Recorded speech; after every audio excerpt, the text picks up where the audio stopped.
Let's run child support guidelines. Today, we're going to be running guidelines for a divorcing couple out of Prince George's County, Maryland.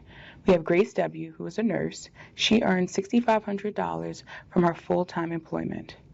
Then we have Harold W., who is a small business owner, and he works for himself, and he earns $9,000 per month. There are several expenses we need to take note of regarding this family. There are no work-related child care expenses for Sean as he has aged out of child care. However, the parties are both splitting the cost of health insurance, which means they're paying $150 each.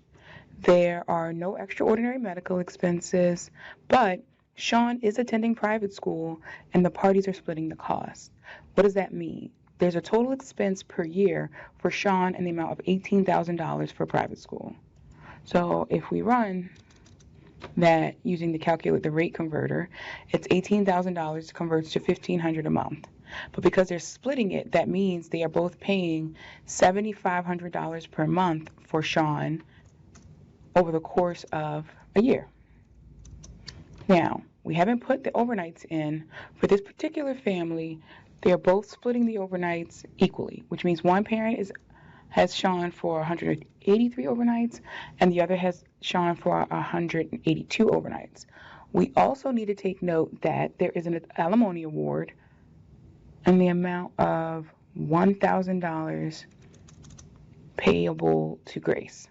Now, looking at these guidelines, despite the fact that they are splitting the care of the children as equally as you can in an odd number calendar year, as they're splitting the health insurance costs, they're splitting the daycare costs. Because of the disparity in income, Harold is going to have to pay $78 per month to Grace for child support for Sean. If they were no longer if there was no longer an alimony award, he would only really have to pay $408.